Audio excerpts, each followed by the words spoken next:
Okay, so welcome back to the desk. We're going to move on now to our next self-awareness statistics. We're going to move on and look at some further parameters that you can actually use to track your ability and performance as a trader over the much longer term.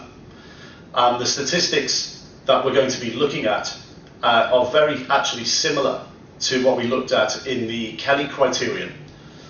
Because if you remember, in the Kelly criterion, our measure for R was really a ratio between the trades that we've made money on in the past and the trades that we've lost money on in the past throughout our track record or trading history. And this ratio, essentially, if you look at it from an outsider's perspective, and this is the key, you have to look at it almost from an investor's perspective. If you look at it from that perspective, what you're actually measuring is your upside potential versus your downside potential based on the past trades or history of a particular trader. And in your case, you're looking at yourself. Now, these statistics, it's all numbers, so it's all very objective. With the R score, this ratio, really when you look at it from an outsider's perspective, is the amount of return or upside that this trader will give you versus the potential downside that this trader will give you. And what we're going to look at now are similar statistics that are very common, especially in the hedge fund industry, for measuring a hedge fund's return over their risk that they're taking. So when they're actually going out to pitch for new investors' money, these statistics become very, very important for the investors themselves. They want to see the fund's performance in the past relative to the amount of return, relative to the amount of risk that they're actually taking. So the return relative to the risk. So what we're actually going to look at is the Sharpe ratio, the Sortino ratio, and the Kalmar ratio. And each one of these ratios is very common in the hedge fund industry in measuring return versus the risk taken throughout the history of the fund or the hedge fund trader themselves. So what you've got to do here is just understand how the performance metrics work, the principles behind it, learn the formulas, and then over time, make sure you measure your own performance.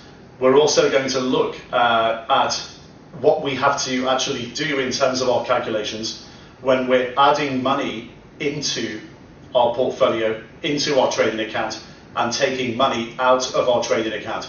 We obviously don't want to have returns that are positive in our portfolio, and when we put money in, these returns look like they've been embellished in any way. We want to actually adjust our returns for the money that's going in and the money that's going out.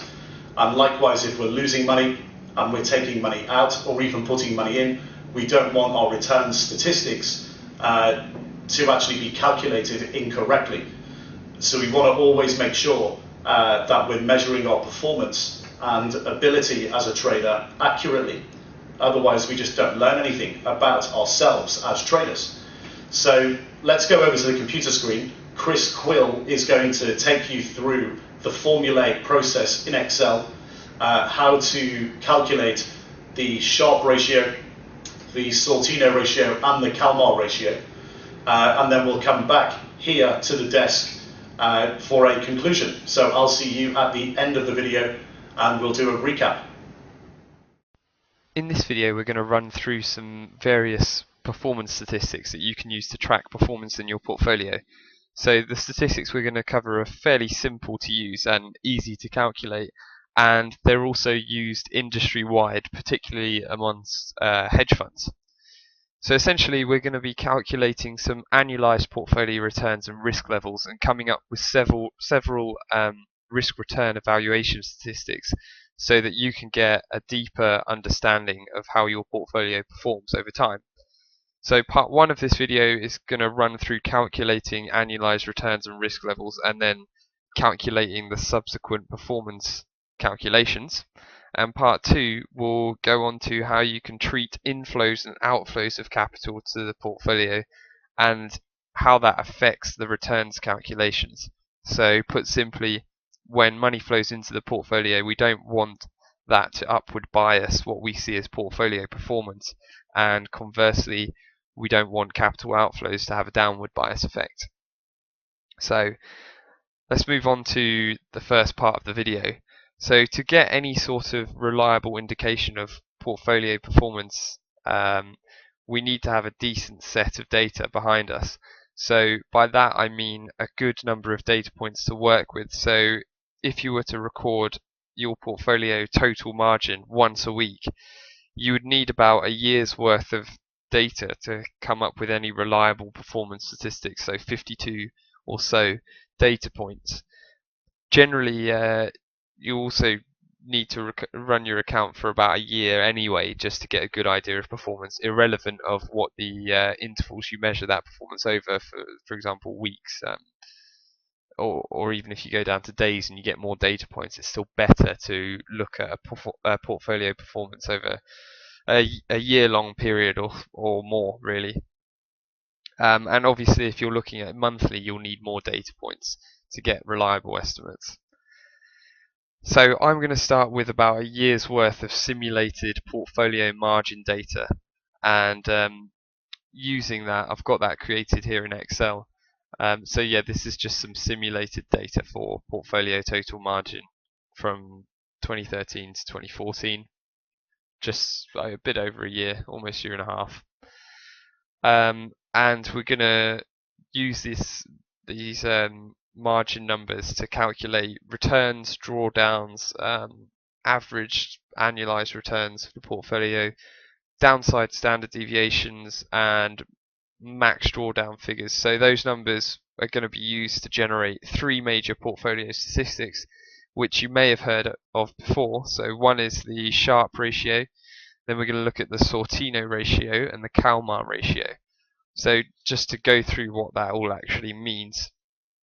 So the average of the annualized returns is going to be the average returns in this portfolio, weekly returns, displayed in an annualized fashion. So we're going to compound that number by the number of periods in a year to get the annualized figure. So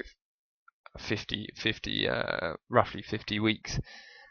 Drawdowns are best explained in a graph, so I'll just do that quickly now. So just insert a basic line graph of our margin over time. We'll just edit the graph so we can see it more easily.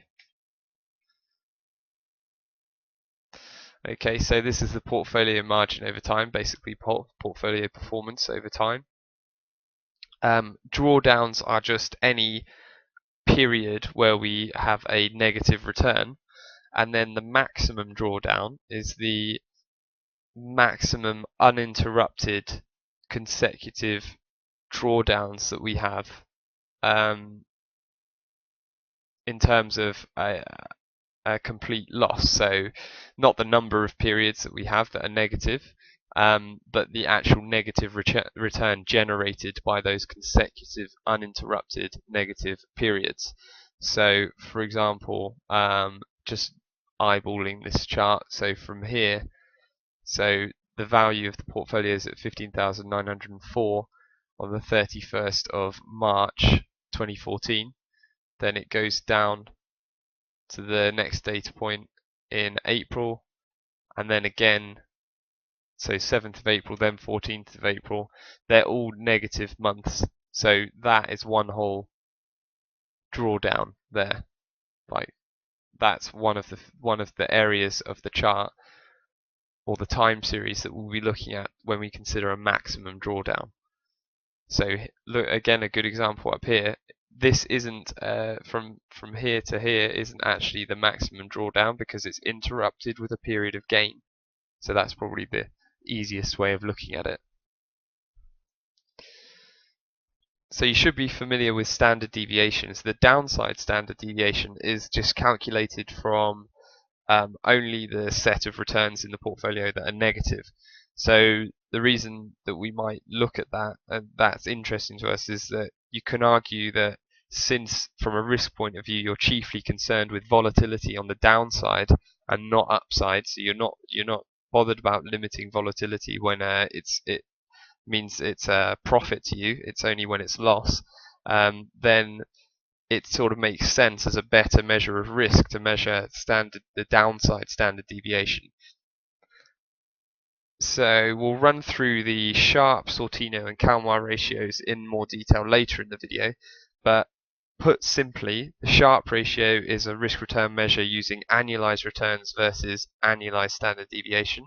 The Sortino ratio is the same, except we look at the risk side of the equation as downside standard deviation rather than total. And the Calmar ratio again is quite similar, except the denominator of the equation, the risk side of the equation, is the maximum drawdown figure rather than standard deviations.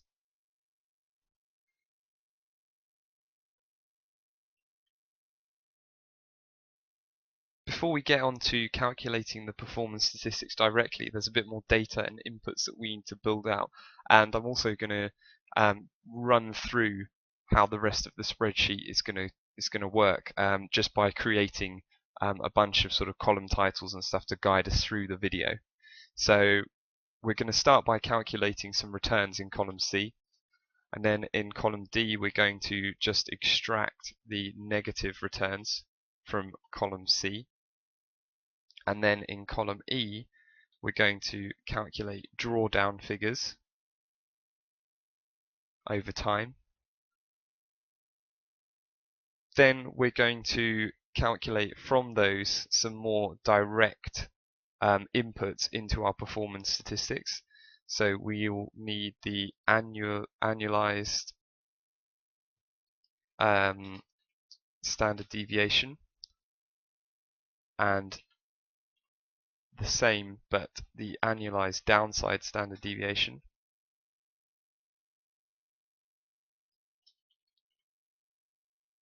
We'll also need max drawdown figure,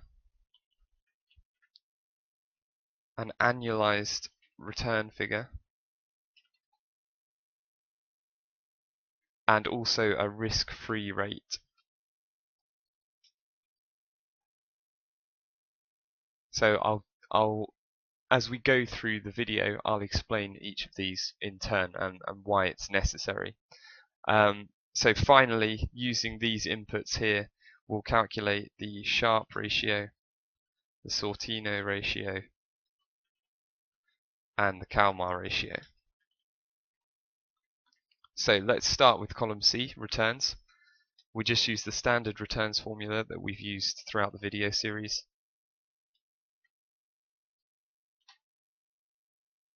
Copy that down for all our rows.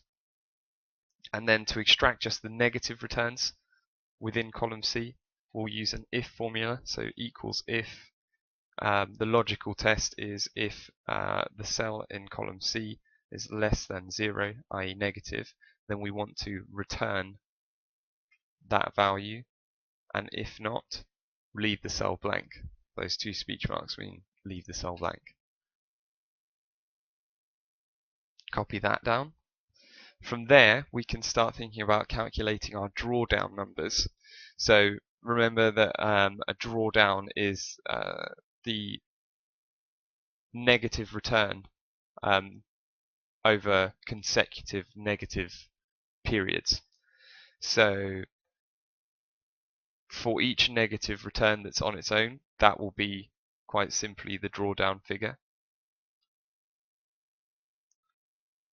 But for periods of consecutive negative returns, the drawdown figure will calculate by creating another return based off the portfolio margin for this whole period. So we're going to take the portfolio margin at the end of the consecutive negative returns minus the portfolio margin before, and then divide it by the portfolio margin before. And we'll do that for all the ones that have consecutive negative return months. And for the ones that are just on their own, it's fairly simple.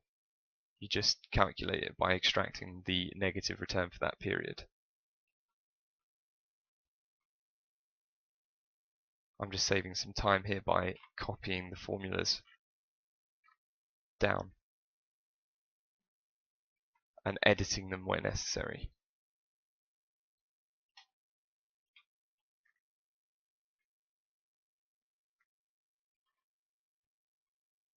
So it's a little bit of a manual process, but that's probably the easiest way and most understandable way to calculate drawdown figures.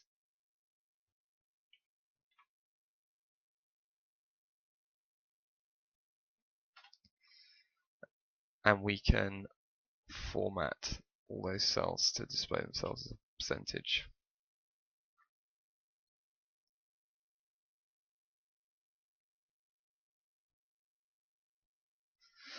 Okay, so moving on to the final inputs before we get on to actually calculating the performance statistics. The annualized standard deviation is just going to be equals standard deviation of our returns column times by the square root SQRT of 52. Now the reason we times it by the square root of 52 is basically to scale up a weekly figure to an annual figure. So there's 52 weeks in a year, so we scale up our weekly standard deviation figure, which we calculate in this part of the equation, times it by the square root of 52 to annualize. So that's just how you annualize or scale up and scale down standard deviations, is times it by the square root of the number of periods in the over the time period that you want to scale it up or down to. So we can copy that across to the annualized downside standard deviation. So that's now using the negative returns only and doing the same thing. Max drawdown, all we do is we want the absolute value, so we want a positive number here, even though we know a drawdown by definition will be a negative return. We're going to return it as a positive return, so to do that we type ABS for absolute, and then we're going to take the minimum of the drawdown column. So we get a max drawdown figure of 3.96%. Our annualized return is going to be equal to 2 brackets 1 plus the average of our returns column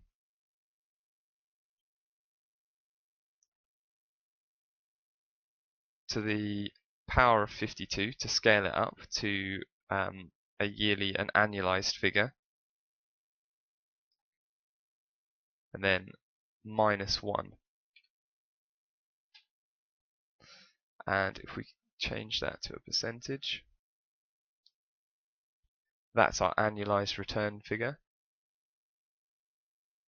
And then the risk-free rate. So the reason we need the risk-free rate in these performance statistic calculations is because essentially when you, as I said previously, these are all risk return measures. So basically they'll all have a return number on the top of the equation and then divide it by a risk number to come up with a performance ratio. And the numerator, so the top of the equation that calculates the performance, the return,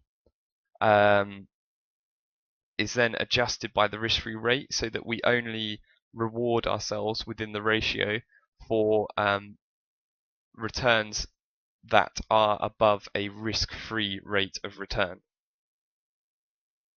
So the risk-free rate is an interesting concept. It's used quite a bit in finance, and it's debatable about what number you can actually use for the risk-free rate. But for our example, and it does work generally through finance, you can take a short-term treasury bond or bill. So we're going to use the Fed Treasury yield curve. So I'm just going to go to Google and Google Fed Treasury yield curve and just extract the latest 1 year Treasury yield. So that is 0.13%, and just put that in here as decimal. Then we can change it to a percentage. Okay, so these are all our inputs now that we can use to calculate the Sharpe, Sortino and Kalmar ratios. So let's move on to that, and I'll explain a touch more about them as we go through. So the Sharpe ratio is just the annualized return minus the risk-free rate divided by the annualized standard deviation figure. So we've got a figure there of 0.98. Now, so that's looking at that equation. It's got on the numerator of the equation, it's analyzed our return, so annualized return. It's taken away the risk-free rate, so we only analyze our risk-taking return, and then divided it simply by the annualized standard deviation. So a value of 0.98, when you compare it to industry, is okay, not that great. Generally, Sharpe ratios above 1 are considered good, and above 2 are very good or excellent. So we'll move on now to the Sortino ratio. That's very similar. All we do is alter the bottom of the equation, the denominator, to annualized downside standard deviation.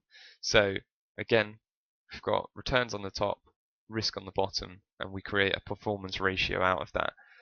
The reason why the Sortino ratio uses annualized downside standard deviation is through a fairly basic argument that suggests that the standard deviation or the volatility that you care about, the risk that you should care about as a manager of a portfolio, is really downside risk, and you're not too concerned with upside risk. So the Sortino ratio argues that this is a better measure of performance by just punishing you for the downside volatility, not upside.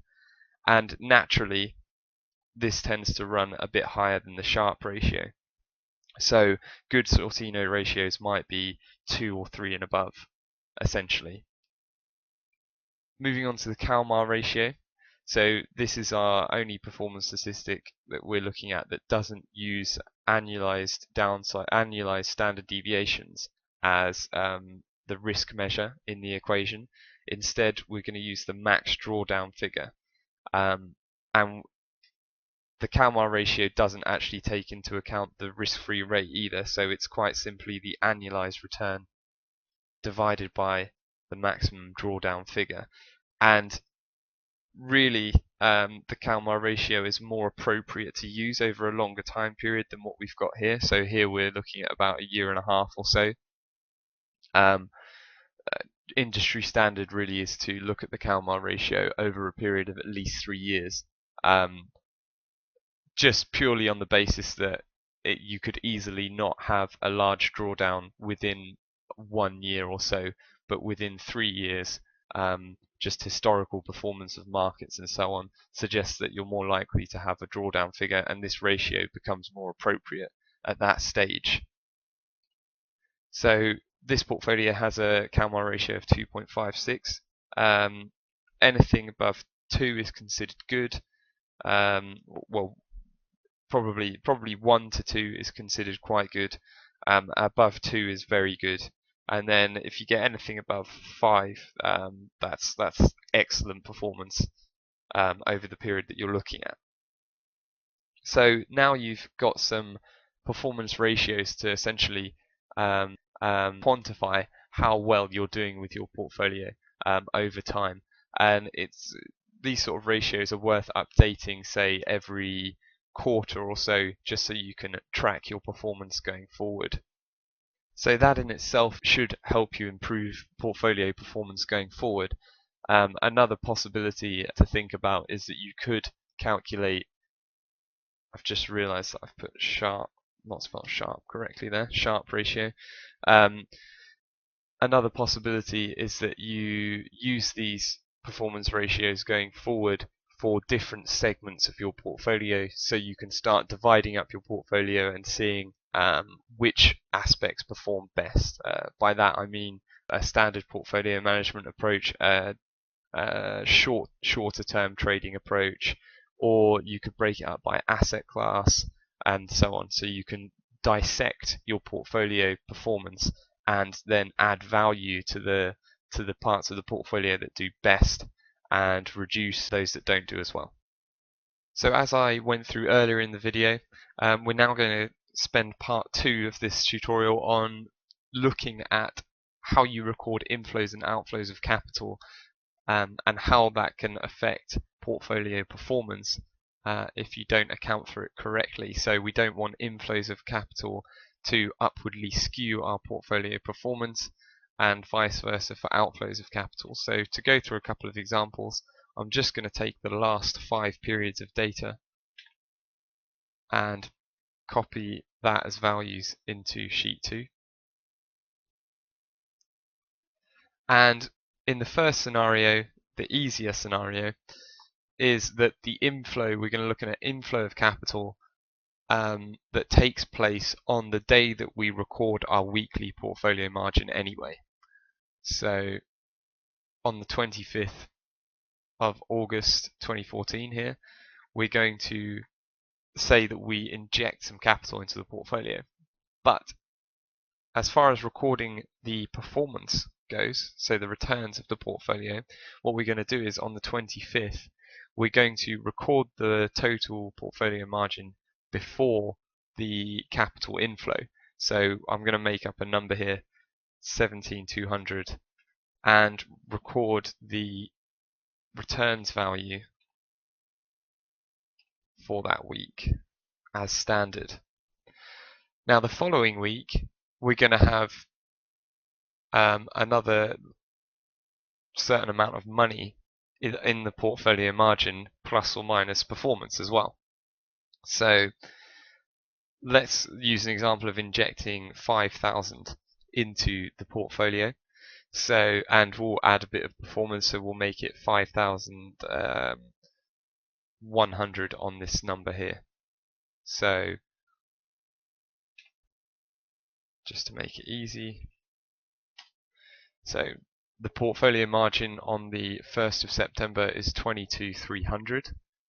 5,000 of that is just capital injection, and 100 like from the previous week, and 100 of that is performance.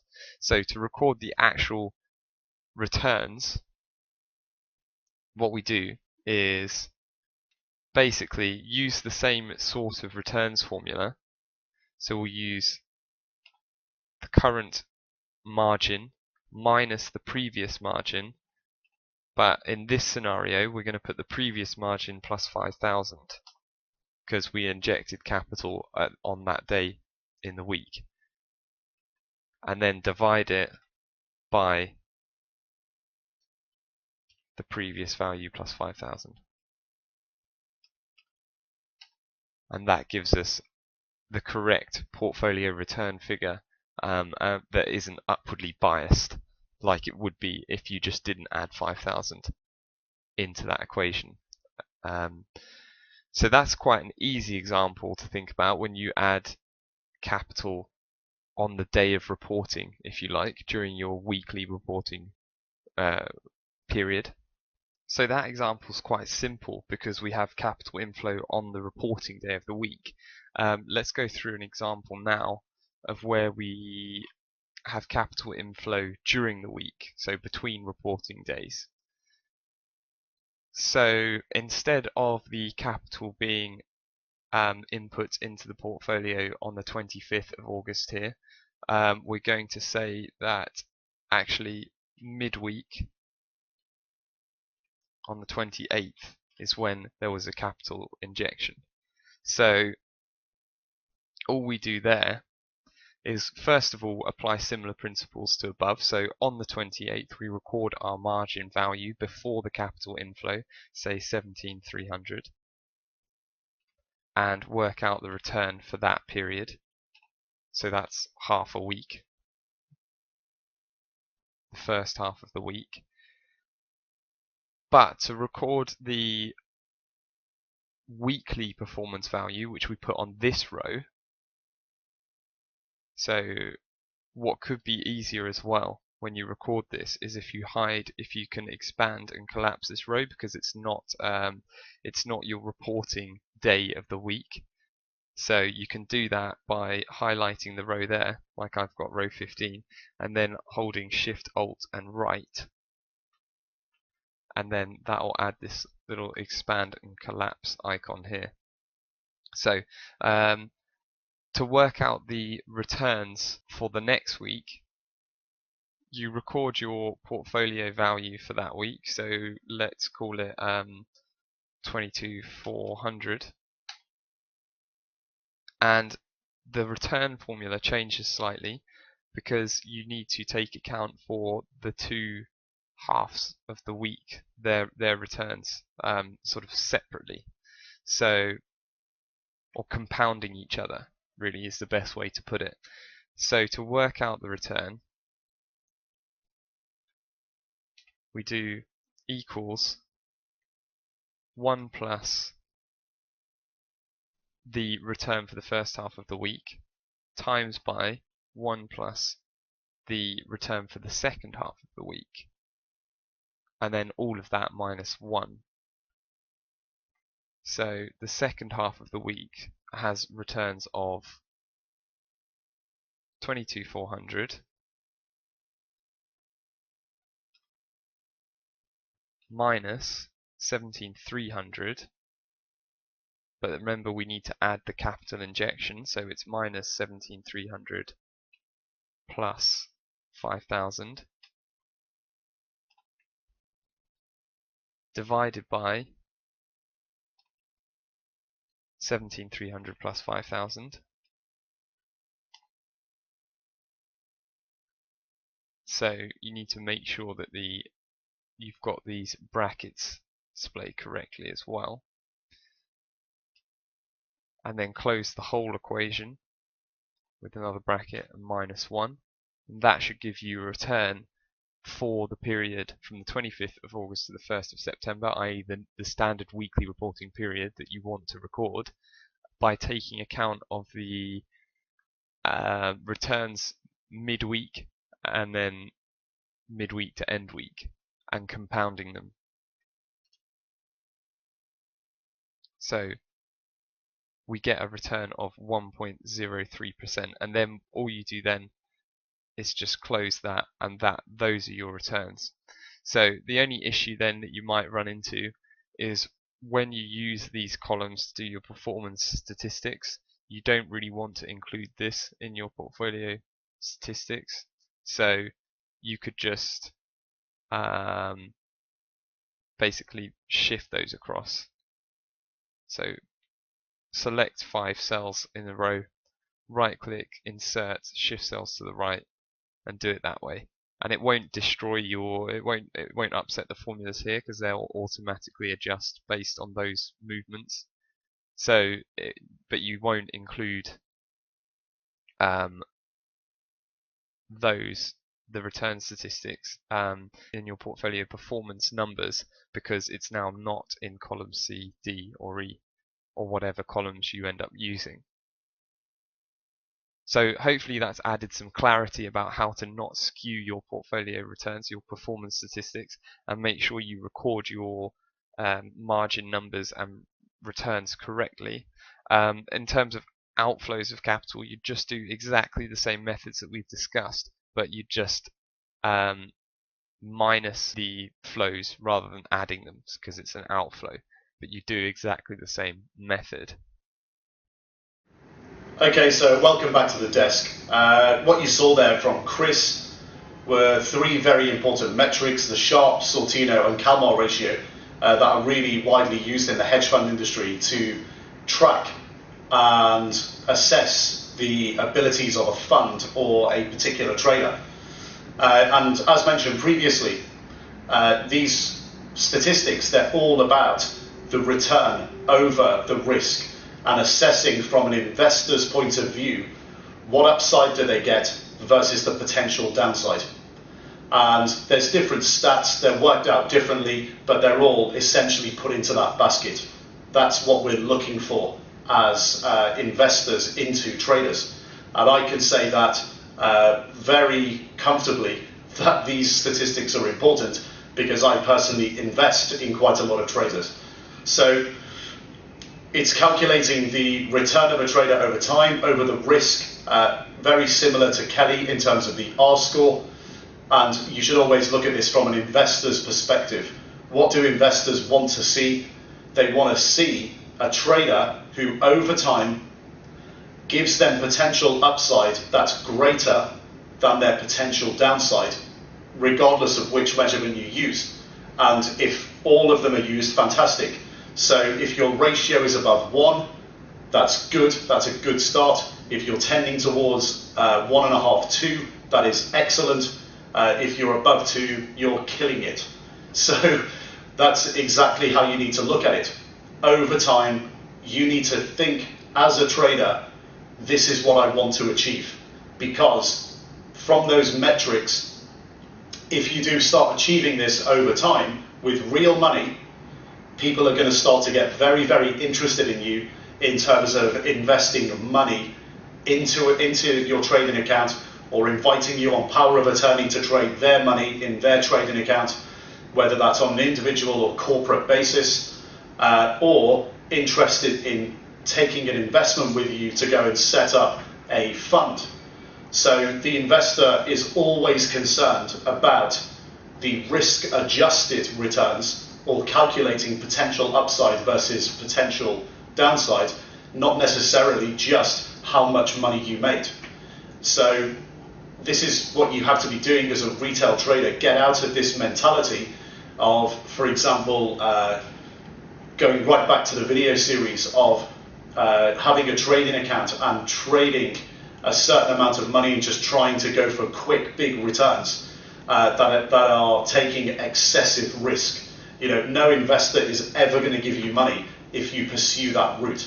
You've got to be consistent and grind out smooth returns with ratios of the performance statistics, the self-awareness stats with smooth returns with ratios above 1 or well above 1.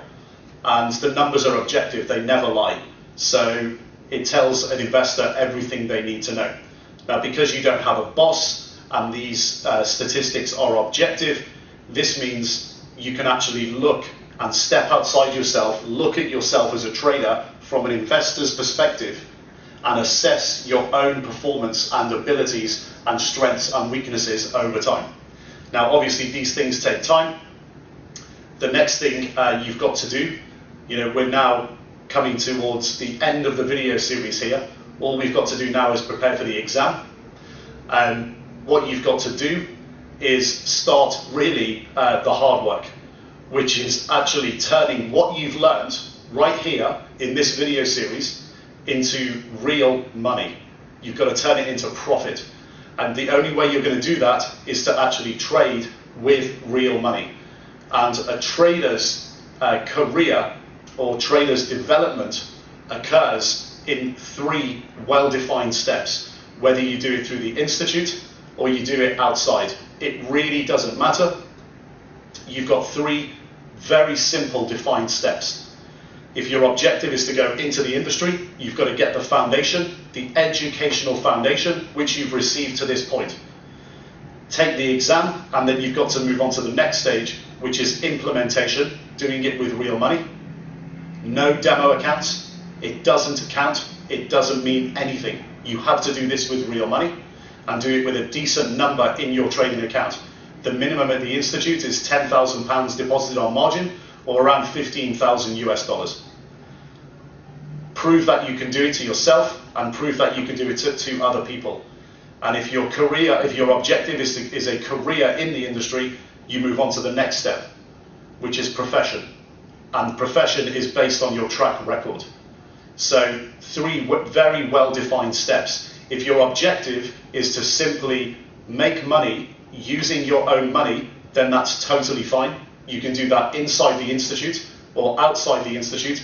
You'll just simply stop on step number 2, which is the implementation phase. So instead of having educational foundation plus implementation with real money plus turning it into a career, you'll simply just have educational foundation plus implementation with real money, and you'll continue to learn and keep building your education continuously as you keep going throughout your own personal development. So these are the choices you have, and it can't really be put any other way. This is how a trader develops, and this is how a trader progresses in their career. These statistics that you've looked at will become really important once you start trading with real money and building yourself a track record. And I know this personally because we can only invest in people ourselves if they have good solid track record of a minimum 9 to 12 months, and then we can invite people on power of attorney. But first you've got to take the exam, and then after the exam the hard work begins, because you have to do it with real money. So let's prepare for the exam, and I'll see you in the next video.